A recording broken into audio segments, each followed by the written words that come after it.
Nah, saudaraku, di dalam ibadah yang istimewa ini, saya ingin bagikan satu firman Tuhan. Judulnya adalah The Heart of God. Hati Tuhan. Hari ini saya akan bicara tentang yang namanya hati. Karena Passover, Paskah, it's all about the heart of God. Paskah itu tentang hati Tuhan buat saudara dan saya. Hati Tuhan yang mengasihi saudara dan saya. Hati Tuhan yang mau menderita, mau mati di kayu salib buat saudara dan saya. Jadi kita akan bicara tentang yang namanya hati. Ya, tapi sebelum kita masuk lebih lanjut, izinkan saya saudaraku untuk bicara sesuatu yang lain terlebih dahulu. Tapi nanti kita masuk bicara tentang hati. Ya, kita itu hidup di era yang tercepat dalam sejarah manusia. Di masa lalu yang namanya perkembangan teknologi sebelum tahun 1900 itu satu breakthrough besar hanya terjadi dalam kurun waktu 100 tahun sekali. Atau 50 tahun sekali. Tapi sekarang yang namanya breakthrough, yang namanya terobosan, terjadinya setiap saat. Eksponensial. Bukan lagi linear. Ya, kecepatan pemrosesan komputer dari 1970 sampai 2025 itu sudah berkembang 1 triliun kali lebih cepat. Coba Anda renungkan itu. Betapa cepatnya perkembangan teknologi luar biasa. Apalagi sekarang kita hidup di zaman internet. Apalagi sekarang kita hidup di zaman AI. Betul apa tidak? Sekarang banyak orang sudah familiar dengan yang namanya AI. Dengan yang namanya ChatGPT, Gemini, Grok atau Copilot. Apapun itu, DeepSeek, apapun itu yang Anda pakai. Dan sekarang sangat banyak orang terbantu di dalam membuat rencana, di dalam menyusun arah dan lain sebagainya. Teknologi ini sangat membantu kita. Luar biasa sekali. Membantu kita dalam pemrosesan. Dan sekarang kita dibawa lebih maju lagi di era sekarang ini. AI-nya bukan AI pasif yang kalau ditanya baru jawab. Kalau ditanya baru jawab. Sekarang sudah masuk ke masa agen AI. Di mana tanpa disuruh dia sudah bisa kerja buat kita. Saya melihat di video-video di YouTube sekarang ini, ya orang-orang sudah mulai pakai agen AI untuk membangun perusahaan-perusahaan, tapi dia sendiri. Ya, asistennya siapa? Asistennya para agen AI. Agen AI yang jadi asistennya dia membuka firma hukum. Ya, jadi seorang pengacara buka firma hukum sendirian, tapi agen AI dia buat satu yang untuk research, yang satu administrasi ini, yang satu nanti untuk mengevaluasi, menganalisa, yang satu untuk buat lapor. Dan itu semua tanpa diperintah, otomatis. Orang jadi lebih mudah membuka usaha, army of one.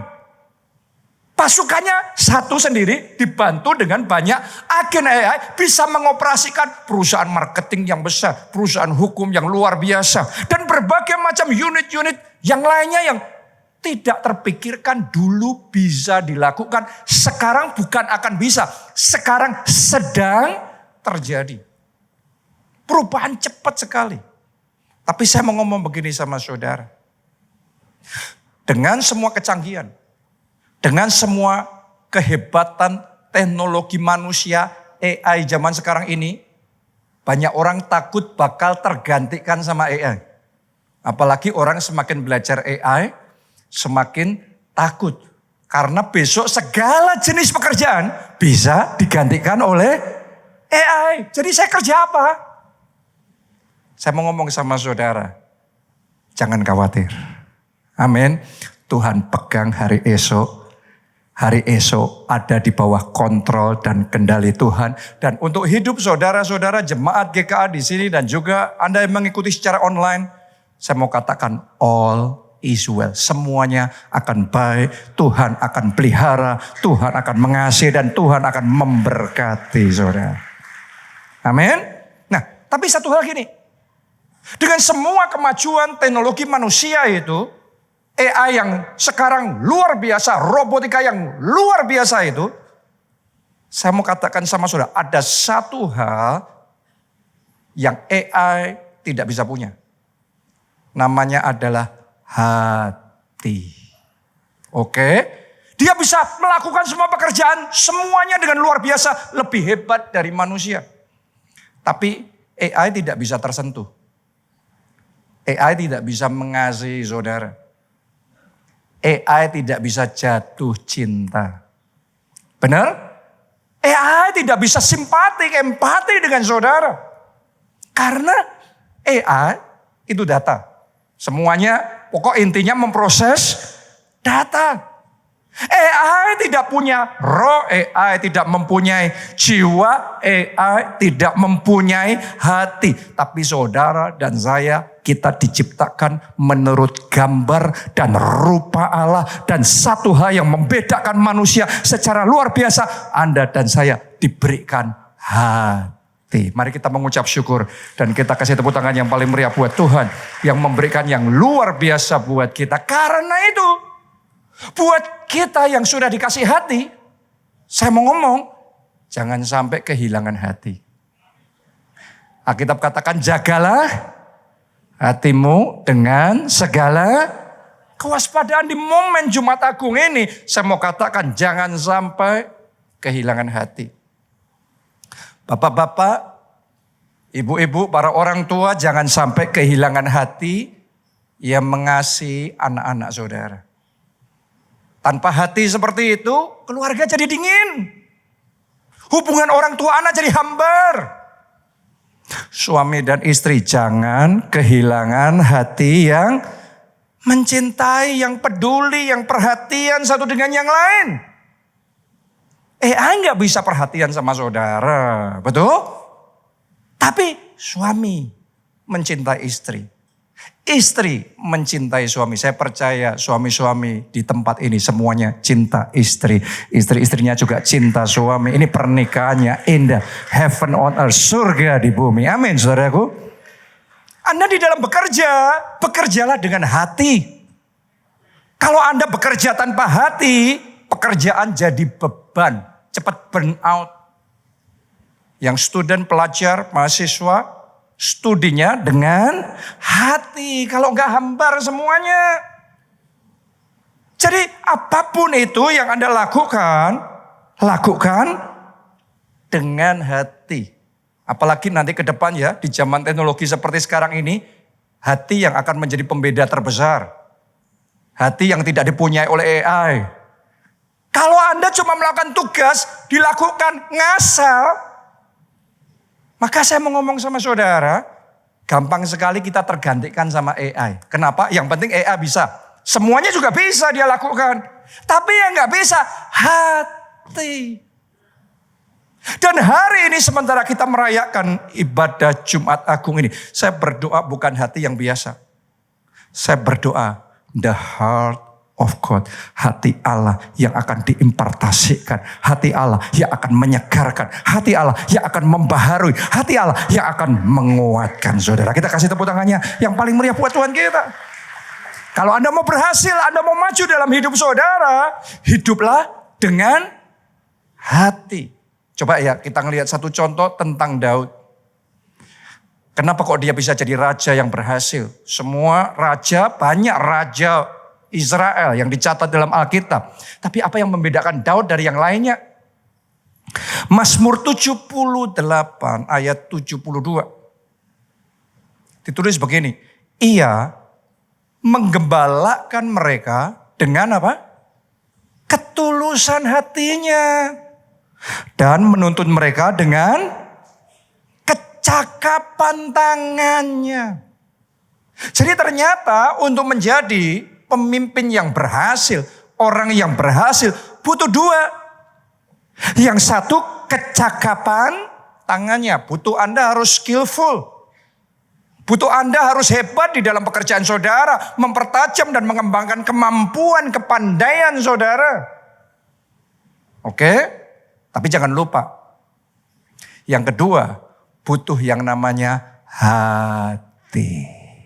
Hati ini akan membedakan, hati ini membawa kita scale ke next level yang tidak akan pernah bisa dicapai hanya dengan kepintaran saja. Zaman sekarang, zaman AI, saudaraku, semua orang bisa pinter. Dari yang gak tahu apa-apa cuma tinggal tanya aja, dikasih jawaban semuanya. Gak tahu tanya, terus Anda kasih tahu AI saja, tujuannya ini, tolong bantu saya tanyanya yang tepat apa, yang tajam gimana. Nanti dia kasih tahu caranya tanya gimana. Sehingga jawabannya bisa tajam. Tapi satu hal yang tidak bisa dilakukan AI buat saudara adalah hati. Jadi hari ini saya berdoa firman Tuhan akan bicara dan firman Tuhan akan menjamah kita. Dan hati Tuhan, the heart of God, akan diimpartasikan dalam hati kita. Dan hati Tuhan ini yang akan membawa kita mengalami terobosan yang lebih besar di dalam kehidupan kita. Amin. Jadilah pengusaha dengan hati. Jadilah dosen dengan hati. Jadilah pejabat dengan hati. Jadilah dokter dengan hati. Ya. Jadi jangan asal ngelakuin pekerjaan. Ke depan semuanya bisa digantikan AI. Tapi yang membedakan adalah dengan hati. Nah, sekarang kita masuk lebih spesifik lagi. The heart of God. Hati Tuhan itu seperti apa buat kita? Hati Tuhan itu seperti apa buat saudara dan saya, buat umatnya, buat manusia ini. Saya mulai dari yang pertama. Yaitu hati yang mengasihi tanpa syarat. The unconditional loving heart. Hati yang mengasihi tanpa syarat. Bukan cuma hati yang mengasihi, karena semua orang mengasihi. Semua orang klaimnya mengasihi. Tapi hati Tuhan itu mengasihinya tanpa syarat. Mari kita melihat seperti apa cara Yesus mengasihi murid-muridnya. Kita baca Yohanes 13 ayat yang pertama. Sementara itu, sebelum hari raya Paskah mulai, Yesus telah tahu bahwa saatnya sudah tiba untuk beralih dari dunia ini kepada Bapa. Saya tanya sama saudara, berarti Yesus tahu nggak dia bakal disalibkan dan kemudian mati? Tahu. Berarti Yesus tahu nggak bahwa murid-muridnya bakal tercerai-berai meninggalkan dia? Tahu. Yesus tahu nggak Yudas Iskariot bakal mengkhianati dan menjual dia? Tahu. Yesus tahu ciuman dan pelukannya Yudas itu adalah ciuman pengkhianatan. Yesus tahu itu. Yesus tahu nggak menurut saudara bahwa Petrus bakal menyangkal Yesus? Tahu. Tapi hebatnya gini, dengan mengetahui semuanya itu, apa yang bakal terjadi setelah semua yang dia lakukan sama mereka, Yesus tahu mereka bakal gagal mengasihi dia. Yesus tahu loh. Coba Anda baca bagian berikutnya dari ayat itu. Sama seperti ia senantiasa mengasihi murid-muridnya, demikianlah sekarang ia mengasihi mereka sampai kepada kesudahannya. Ini luar biasa. Kalau kita mengasihi orang, kita belum tahu nanti dia bakal balas jahat sama kita. Kan kita belum tahu. Ya sudah, kita mengasihi. Ya oke lah. Tapi banyak orang setelah dibalas nggak baik, setelah dikecewakan, ngerasa nggak enak, kasihnya bisa berubah menjadi amarah. Kasihnya bisa berubah menjadi kecewa, kepahitan. Betul apa tidak? Tapi Yesus tahu bakal gitu semua. Yesus tahu Petrus bakal gitu, Yohanes bakal gitu, Yudas bakal gitu. Hebatnya dia tahu semuanya itu. Tetapi Yesus tetap mengasihi mereka. Wow. Inilah yang disebut kasih tanpa syarat. Bukan kasih kalau kamu baik, kalau kamu pengertian juga, kalau kamu gini, kalau kamu suami yang baik, kamu istri yang baik, kalau kamu murid yang baik, kamu tahu balas budi. Yesus tahu mereka nggak tahu balas budi. Yesus tahu mereka bukan murid yang baik. Yesus tahu mereka bakal berkhianat. Tapi Yesus tetap mengasihi mereka. Saya mau katakan sama saudara, seperti Yesus mengasihi murid-muridnya pada waktu itu, Yesus juga mengasihi saudara. Yesus mengasihi saudara apapun keadaan saudara. Mungkin Anda sudah gagal berulang kali di dalam mengasihi Yesus. Tapi Yesus tetap mengasihi saudara. Yesus tahu loh Anda setelah bertobat akan jatuh lagi dalam dosa. Yesus tahu Anda tidak memenuhi ekspektasi firman Tuhan. Harusnya Anda taat tetapi Anda tidak taat. Yesus tahu. Harusnya engkau memberikan yang terbaik, waktu yang terbaik. Tapi sisa-sisa waktu. Harusnya di pagi hari bangun. Nomor 1 bersekutu intim dengan Yesus. Doa terlebih dahulu. Tapi kita sudah sibuk. Seolah-olah Yesus gak penting dalam hidup kita. Yesus tahu dia bakal dicuekin sama kita. Tapi apapun itu kegagalan saudara di dalam mengasihi, di dalam melayani Yesus. Yesus tahu Anda bakal menolak melayani Yesus. Yesus tahu. Tapi hebatnya gini. Dia tahu semuanya itu. Dia tahu kita bakal gak setia. Tapi dengarkan baik-baik. Yesus tetap mengasihi saudara. Saudara. Yesus tetap mengasihi saudara. Itu kasih tanpa syarat. Dan doa saya, kasih yang seperti itu hari ini akan memenuhi hati saudara.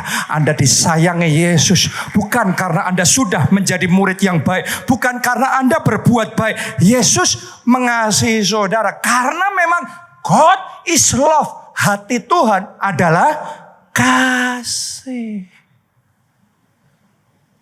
Dan karena murid-muridnya mengalami kasih Yesus yang seperti itu, mereka diubahkan. Tahukah saudara ketika Yesus sudah bangkit dari kematian, yang paling pertama dia lakukan, dia cari murid-muridnya dulu.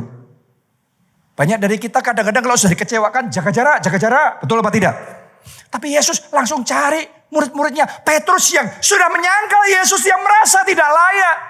Dia kembali di dalam kehidupan lamanya. Tetapi Yesus cari dia.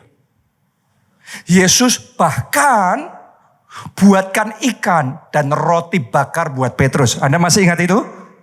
Yesus berikan kepercayaan sama Petrus.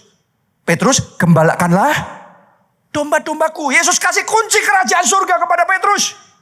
Dan Yesus berikan amanat agungnya kepada murid-murid yang sudah mengecewakan, yang sudah gagal di dalam mengasihi Yesus. Tapi Yesus tetap mengasihi mereka. Wow, itu seperti seolah-olah di hati Petrus kayak dia dibanjiri dengan kasih Tuhan. Dia yang gak layak lagi. Tapi Yesus tetap mengasihi dia tanpa syarat. Dan itu membangkitkan Petrus. Itu yang memulihkan Petrus. Itu yang membuat Petrus maju lagi. Berjuang lagi. Mencoba lagi. Melayani Yesus lagi. Melakukan yang terbaik lagi. Sampai akhirnya dia berhasil. Petrus yang tadinya gagal. Sekarang Petrus berhasil mengasihi Yesus bahkan sampai di akhir hidupnya. Alkitab mencatat dalam sejarah gereja juga, saudaraku, Petrus mati disalibkan. Tapi disalibkannya terbalik karena dia merasa gak layak kalau sama seperti Yesus. Dia disalibkan terbalik. Dia mengasihi Yesus sampai akhir. Oh, saya yakin banget ada orang-orang di tempat ini. Kalau hari ini engkau buka hatimu lebar-lebar. Dan engkau izinkan kasih Yesus membanjiri hati saudara.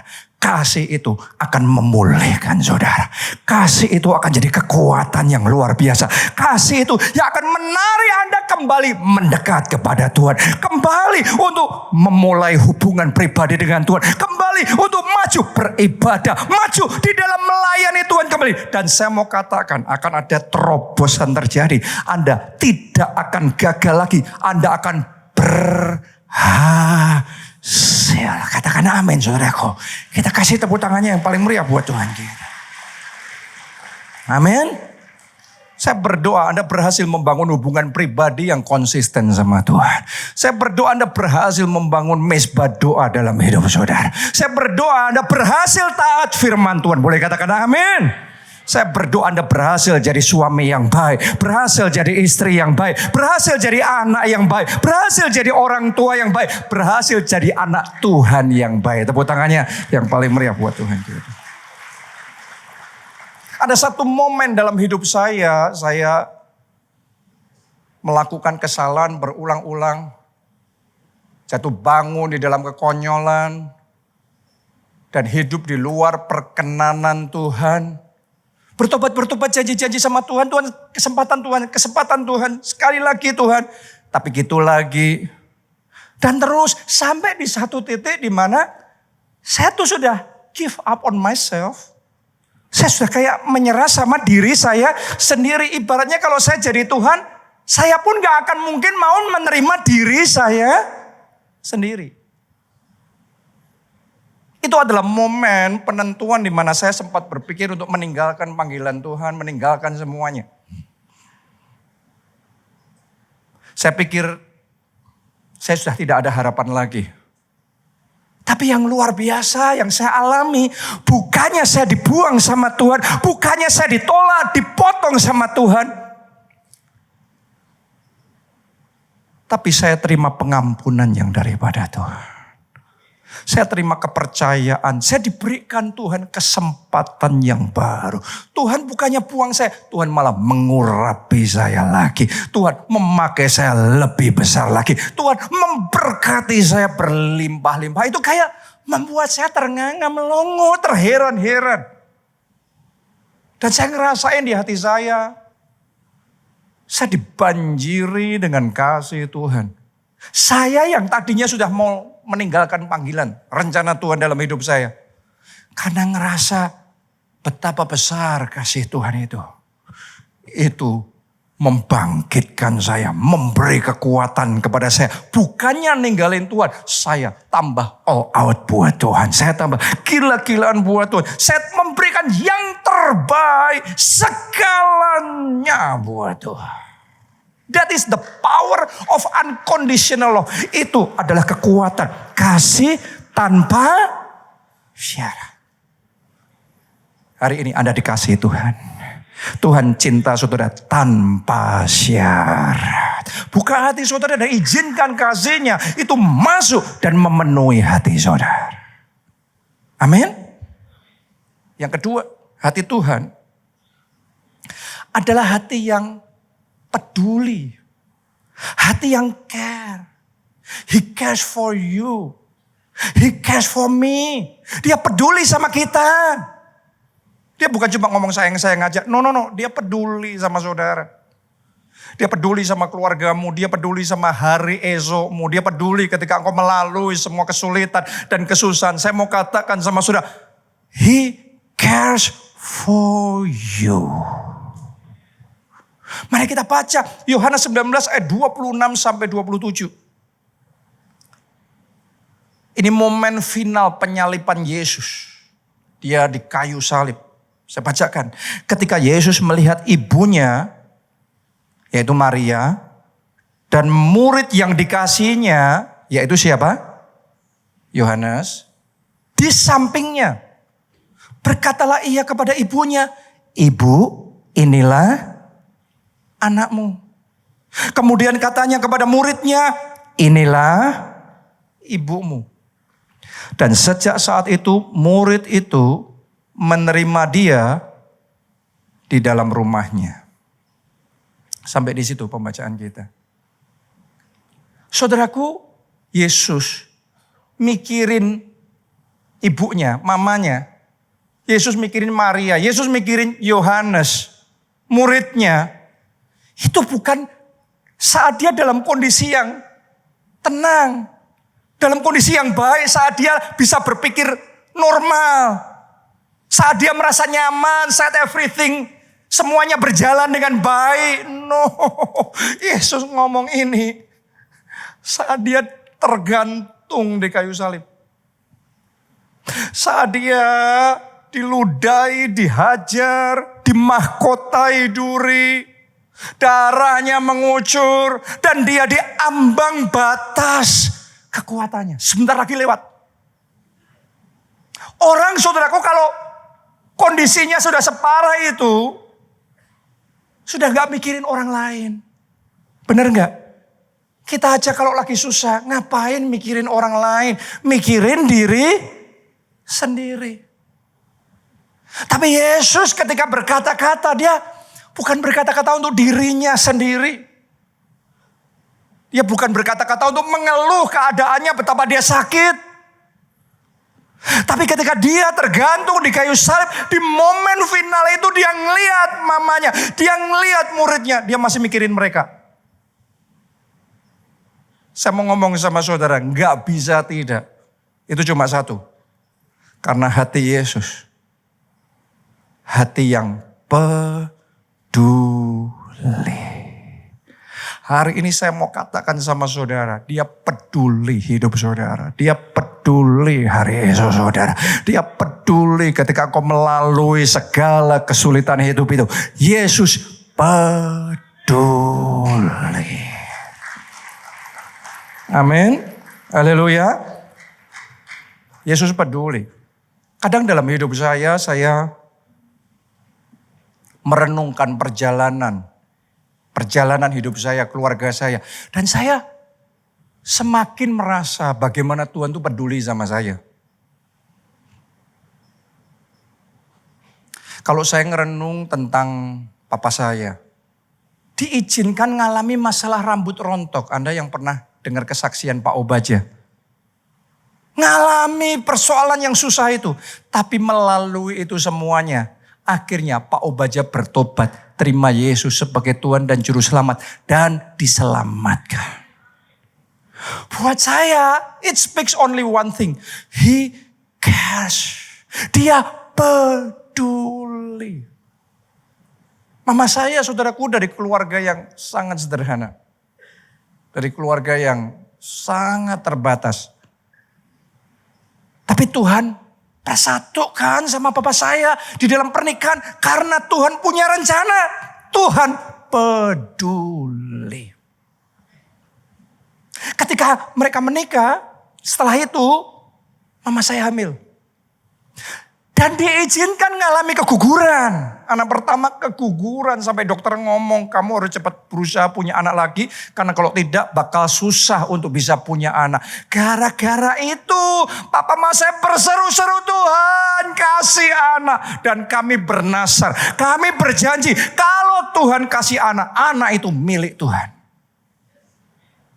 Jadi saya lahir itu bukan sekedar biasa, tetapi lahir dari pergumulan doa, lahir dari sebuah nasar sama Tuhan. Karena itu orang tua saya menyebut saya ini anak perjanjian, anak nazar. Saya mau ngomong sama saudara, itu cuma satu hal bicara di hati saya, dia peduli saya. Dia peduli saya. Dalam hidup saya sejak saya kecil sampai hari ini dewasa, saya ngerasain betapa tangan Tuhan itu nyata dalam hidup saya. Dalam pasangan hidup juga sama. Bagaimana Tuhan mempersatukan saya sama Pastor Nita. Satu saja saudaraku, dia peduli. He gives the best, dia berikan yang terbaik. Saya bersyukur sama Tuhan untuk pasangan hidup yang Tuhan berikan. Kami hari ini boleh bersama-sama melayani Tuhan. Boleh bersama-sama bergandengan tangan. Memberikan yang terbaik buat Tuhan. Dan menggenapi rencana Tuhan. Tuhan peduli. Dan kalau saya bisa ceritakan sama saudara ya. Kita punya 3 anak. Jessica, Gaby, sama Jen. Saya bisa ceritain sama saudara satu persatu cerita anak, kisah anak-anak saya ini. Bagaimana Tuhan peduli sama kami. Jessica sempat di dalam kandungan didiagnosa. Anda tahu TORCH ya, yang toksoplasma, ada rubella, CMV dan lain sebagainya. Jessica itu didiagnosa kena rubella. Tapi Tuhan jagai dia. Gaby itu saudaraku didiagnosa sama dokter, ini anak nggak mungkin tinggi, ini anak pasti pendek. Sekarang dia salah satu paling tinggi di kelasnya.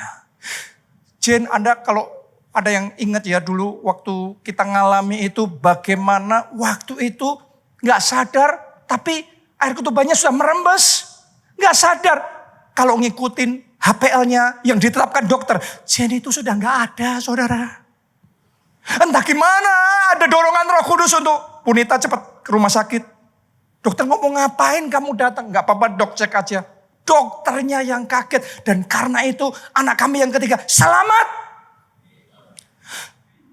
Itu cuma bicara satu hal. Tuhan peduli.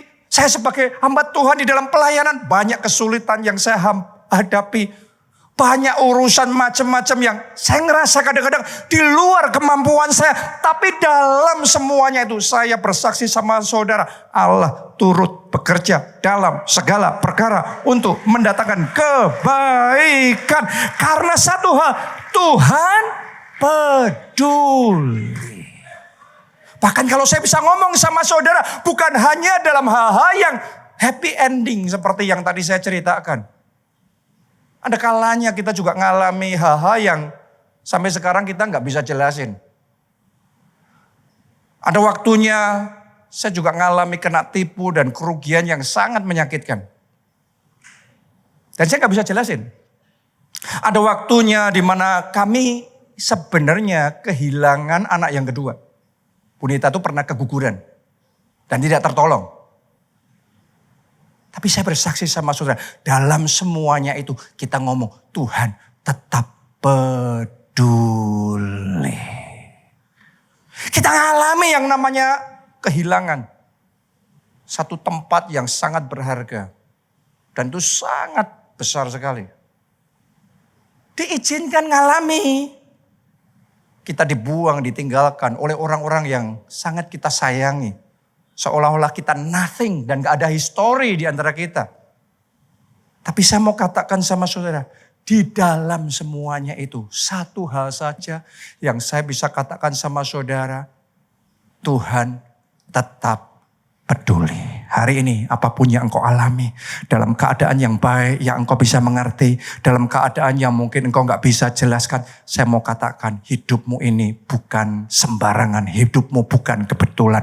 Ada satu pribadi, dia mengasihi saudara, dia peduli. Dia peduli kesehatan saudara, dia peduli pernikahan saudara, dia peduli keluarga saudara, dia peduli anak-anak saudara, dia peduli orang tua saudara, dia peduli hari esok saudara. Kenapa? Karena hati Tuhan, the heart of God, hatinya hati yang peduli. Karena itu saya ajak ya, Anda di dalam keluarga mulai sekarang kembangkan hati yang peduli. Jangan cuma di keluarga. Untuk peduli itu kadang-kadang butuh energi. Seperti Yesus mikirin Maria, mikirin Yohanes saat dia disalibkan. Aduh, banyak orang kalau sudah pusing sama masalahnya, gak mau mikirin orang lain. Capek. Masalah saya aja banyak, ngapain saya melayani? Tapi hari ini saya mau ngomong sama saudara. Mulai dari rumahmu sendiri. Mulai dengan pasanganmu sendiri, orang tua saudara, anak saudara. Mari kita kembangkan hati yang peduli. Di dalam kelompok sel, Anda yang ada dalam kelompok sel, jangan cuma datang di kelompok sel sudah kayak sendiri-sendiri, anggota kelompok sel sendiri-sendiri. Mulai hari ini saling peduli. Di dalam tim ibadah, ayo kita kembangkan hati yang peduli. Di dalam gereja kita, ayo kita bangun. Biarkan hati Tuhan, kasih Tuhan ini memenuhi kita semuanya. Memenuhi gereja kita. Sehingga ada hati yang peduli. Yang terakhir, yang ketiga. The heart of God. Yang ketiga adalah hati yang mengampuni. Mari kita baca Lukas 23 ayat 34. Yesus berkata, "Ya Bapa, ampunilah mereka, sebab mereka tidak tahu apa yang mereka perbuat." Dan mereka membuang undi untuk membagi pakaiannya. Coba Anda renungkan ini. Waktu itu Yesus diperlakukan dengan sangat brutal. Emangnya nggak tahu mereka menghajar Yesus? Emangnya nggak sadar mereka memahkotai Yesus dengan mahkota duri, meludahi Yesus, menelanjangi Yesus, mempermalukan Yesus? Emangnya nggak tahu? Tapi hebatnya Yesus ngalami semuanya itu. Dan bukannya dia nggak bisa balas loh. Saya yakin kalau dia berdoa dan panggil malaikat di surga, seketika malaikat datang. Waktu dia mau ditangkap oleh para prajurit, dia cuma ngomong satu perkataan, semuanya rebah. Yesus punya power untuk balas. Tapi dia memilih untuk mengampuni. This is the heart of God. Dan hari ini sementara kita ada dalam ibadah Jumat Agung, saya ajak saudara untuk buka hati. Dan biarkan Roh Kudus mengingatkan saudara siapa-siapa yang Anda perlu ampuni. Satu sisi kita menerima pengampunan, kita menerima kasih yang dari Tuhan. Tapi sisi yang lain, Tuhan juga mau kita punya hati Tuhan. Tuhan mau kita punya hati yang mengampuni. Amin. Saudaraku, orang yang gak mengampuni itu seperti ibaratnya kayak kita itu gendong ember yang isinya batu-batu. Ya, setiap batu melambangkan kekecewaan, kepahitan, peristiwa-peristiwa yang menyakitkan buat kita. Makanya orang kalau semakin bertambah usia, kalau enggak belajar mengampuni, yang dia gendong batu-batunya tambah banyak. Hidupnya tambah berat, tambah susah, tambah sensi, tambah gampang marah. Karena enggak belajar untuk mengampuni. Dan tanpa sadar kita ngerasa hidup kita berat. Hari ini saya mau ngomong sama saudara, hidup kita berat. Bukan karena masalah kita sebesar itu. Tapi kadang-kadang karena kita memilih untuk menggendong semua kekecewaan, kepahitan. Termasuk di masa lalu. Yang sudah terjadi 15 tahun yang lalu, 30 tahun yang lalu. Sampai sekarang masih diingat-ingat, masih kecewa, masih jaga, masih gak suka sama orang yang sama. Hari ini saya ajak saudara, buang batu-batu kecewa itu. Buang batu-batu kepahitan itu. Buka hati saudara dan biarkan pengampunannya mengalir dalam hidup saudara. Saya belajar ini dari Pak Obaja. Saya sudah melihat bagaimana Pak Obaja memperlakukan orang-orang yang menyakiti hatinya. Berkata atau berbuat yang gak baik. Saya jadi saksi mata. Bagaimana terhadap orang-orang yang menjelek-jelekkan. Ngomong gak karu-karuan. Menghakiminya luar biasa. Awalnya diam-diam di belakang. Tambah lama tambah berani ngomongnya, tambah terbuka.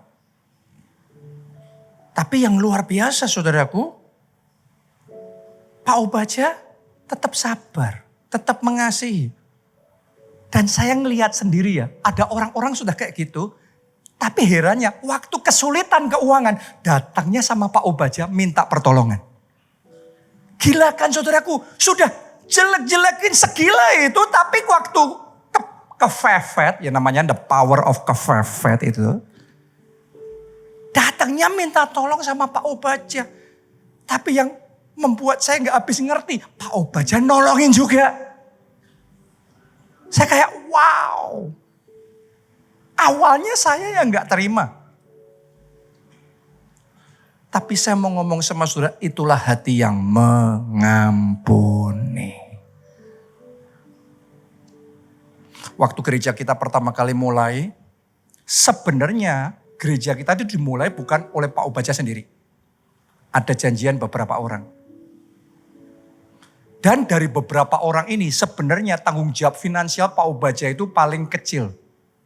Kenapa? Karena memang mereka pengusaha-pengusaha yang lebih besar. Pak Obaja nggak ada artinya. Cuma tambah-tambahan mungkin. Tapi di tengah jalan ditinggalin. Perjanjian itu ditinggalin. Pak Obaja jalan sendiri. Dan itu di titik di mana dia ngalami semua kesulitan dan kepusingan dan masalah yang luar biasa. Gak gampang itu saya tahu.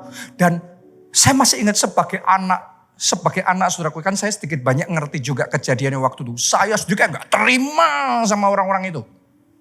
Bukan saya ternyata, bukan hanya saya. Ternyata orang-orang yang ada bersama dengan Pak Obaja gak terima, marah sama mereka. Tapi hebatnya Pak Obaja ngomong sama mereka, Jangan, kita harus mengampuni, kita harus mengasihi. Kalau Pak Obaja ketemu sama mereka, dipeluk saudara. Kitanya yang gak terima. Tapi itu hatinya, memang gitu. Mengampuni. Dan karena itu, saya bisa bersaksi sama saudara, hubungan yang sudah rusak sampai seperti itu bisa terjadi pemulihan. Doa saya pernikahanmu ada pemulihan. Doa saya di keluarga saudara ada pemulihan. Doa saya di dalam pelayanan ada pemulihan. Di dalam kelompok saya ada pemulihan. Ada momen-momen itu gak gampang dilupakan loh. Saudara harus tahu. Ada kadang-kadang kejadian-kejadian kita tuh gak terima. Gereja kita pertama kali berdiri, lagi mulai. Wah, kita bersuka cita, maju, dapat momentum luar biasa. Tiba-tiba ada satu gereja besar zaman itu. Buka di kota Solo. Mungkin Anda gak percaya kalau saya ngomong gini ya. Semua pemain musik kita dalam sekejap direkrut, dibayar mahal. Sampai di ibadah kita yang biasanya selalu full band music. Tidak ada pemain musik sama sekali. Itu gak gampang saudaraku. Di ibadah coba Anda bayangin. Gak ada pemain musik. Itu literally akhirnya Pak Obaja ingat punya teman. Kalau Anda di Solo ada namanya Pak Agung. Ya, Pak Agung Wibowo ditelepon. Dan zaman itu diajak untuk bantu main musik. Ya sudah, main keyboard itu pun cuma nadanya waktu bersaksi bisanya cuma 3. C, F, dan G. Sekarang kita bisa ketawa ya. Tapi saat melalui itu gak gampang di hati. Gak gampang saudaraku.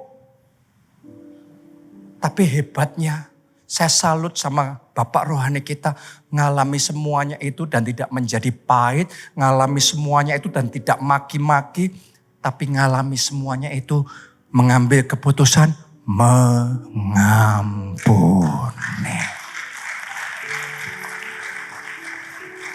Bahkan bukan cuma itu, sekian tahun berjalan, sekian puluh tahun berjalan, gereja kita maju, berkembang, terobosan-terobosan terjadi. Gantian gereja itu mengalami persoalan besar. Di dalam keluarga pendeta itu perang besar. Salah satu yang paling berpengaruh hubungin kita. Saya ingat kenapa saya yang terima teleponnya. Saya kasih ke Pak Obaja. Dan ngomong gini, Pak Obaja tolong izinkan saya pakai nama Gereja Keluarga Allah. Seketika 5.000 jemaat berdiri. Saya mau tanya sama saudara, Anda sudah melalui semuanya itu tadi. Ya, dan sekarang secara manusia good opportunity. Apa yang Anda lakukan? Pak Obadja gini, dia memilih untuk tidak memancing di air keruh. Dia mengarahkan, menasihati, lebih baik keluarga bisa dipulihkan, terjadi kesatuan, ada kedamaian kembali. Hatinya mengampuni. Saya tahu Tuhan punya penilaian tersendiri. Doa saya ketika Tuhan melihat hidup saudara dan hati saudara mulai hari ini. Di masa lalu mungkin kita semua punya pengalaman ya. Saya mungkin Pak Obadja pembawaannya seperti itu. Jujur saya gak sebaik Pak Obadja saudaraku. Oke. Tapi saya melihat teladan yang luar biasa. Saya belajar. Gak gampang buat saya. Tapi saya belajar. Doa saya hari ini ketika Tuhan melihat hati saudara. Mungkin Anda dikecewakan dengan orang tua. Dikecewakan dengan pasangan atau siapapun. Doa saya ada hati yang mengampuni. Karena kasih Tuhan memenuhi hati saudara. Pengampunan Tuhan memenuhi hidup saudara. Amin. Mau belajar? Mungkin belum langsung bisa. Tapi dimulai belajar. Ada yang mau kita berdiri bersama-sama. Nyanyikan lagu ini. Betapa besar kasih pengampunanmu Tuhan. Boleh gak kita angkat dua tangan kita bersama?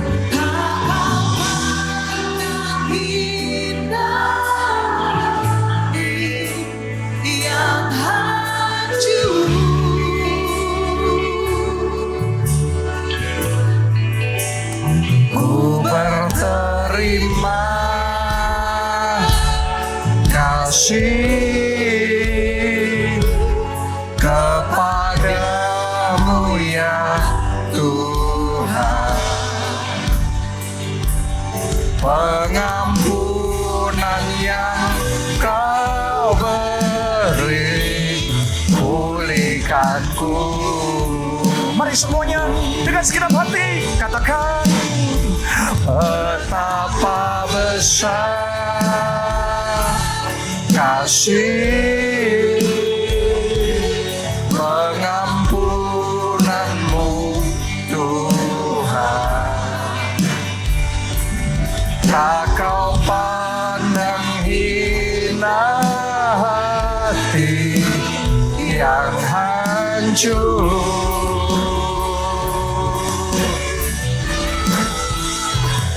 Berterima kasih kepadamu ya Tuhan. Pengampunan yang kau beri pulihkanku. Tahukah saudara, pengampunan itu yang memulihkan. Pengampunan itu yang memulihkan keluarga. Pengampunan itu yang memulihkan pernikahan. Pengampunan itu yang memulihkan hati yang sudah hancur. Bukan pembalasan mendatangkan pemulihan, tetapi pengampunan. Hari ini, mari buka hati saudara dan rasakan bahwa Tuhan mengasihi Anda tanpa syarat. Gak peduli seperti apapun saudara, sebesar apapun dosa saudara dan kesalahan saudara, Dia tahu. Tapi Dia tetap mengasihi. Yang kedua, He cares for you. Dia peduli sama saudara. Mungkin Anda cuek sama Tuhan, tapi Dia tetap peduli sama saudara. Dan hari ini Tuhan mau bekerja dalam hidup saudara. Tidak semua kejadian dalam hidup kita bisa jelaskan. Tapi saya ajak ambil keputusan yuk untuk percaya Tuhanku, Tuhan yang baik, Tuhan yang mengasihi, dan Tuhan yang peduli kepada aku. Karena itu yang ketiga saya ajak saudara, ayo belajar mengampuni. Sebagian dari kita hidupnya berat, kering, susah. Karena batu-batu kekecewaannya terus digendong terus. hari ini buang semua kecewa, buang semua kepahitan, buang semua batu-batu yang negatif itu. Maka engkau akan mendapatkan kelegaan, maka engkau akan mendapatkan kemerdekaan, maka engkau akan mendapatkan kembali damai sejahtera, maka engkau akan mendapatkan sukacita. Anda yang mau dipenuhi dengan kasih Tuhan, angkat dua tangan saudara, mari datang kepada Tuhan. Semuanya berdoa di momen Jumat Agung. Ini momen di mana hati Tuhan dimanifestasikan, didemonstrasikan kasih-Nya buat saudara dan saya. Bagaimana Dia mengasihi saudara dan saya. Buka hati lebar-lebar dan biarkan kasih-Nya membanjiri hati saudara. Kasih-Nya itu yang memampukan saudara untuk mengampuni. Kasih-Nya itu yang memulihkan, menyegarkan, bahkan membaharui hidup kita. Ora takapasyara, takapasyara, takalapasyara, ora takalapasyara. Roh Kudus siapa? Roh Kudus siapa? Setiap pribadi di tempat ini tanpa terkecuali. Tuhan jamah, Tuhan pulihkan, Tuhan sembuhkan. Betapa besar kasih pengampunanmu Tuhan. Tak kau pandang hina hati yang hancur. Ku berterima kasih kepadamu ya Tuhan. Amin. Amin.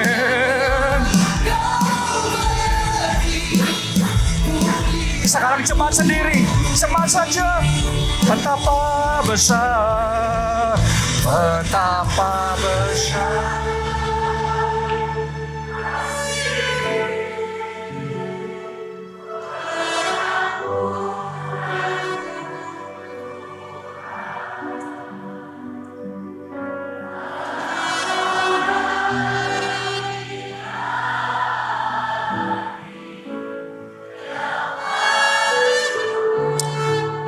We feel your love. We feel your presence. Thank you.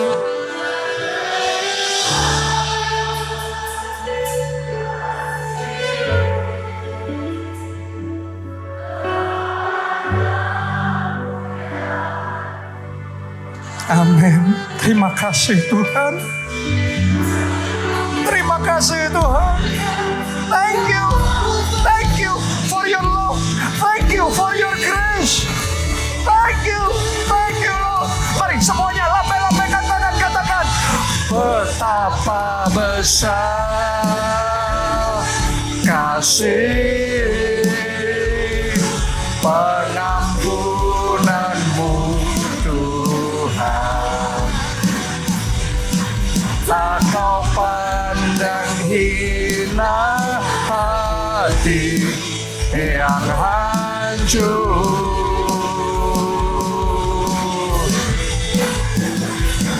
Berterima kasih kepadamu ya Tuhan. Pengampunan yang kau beri, pulihkan Tuhan.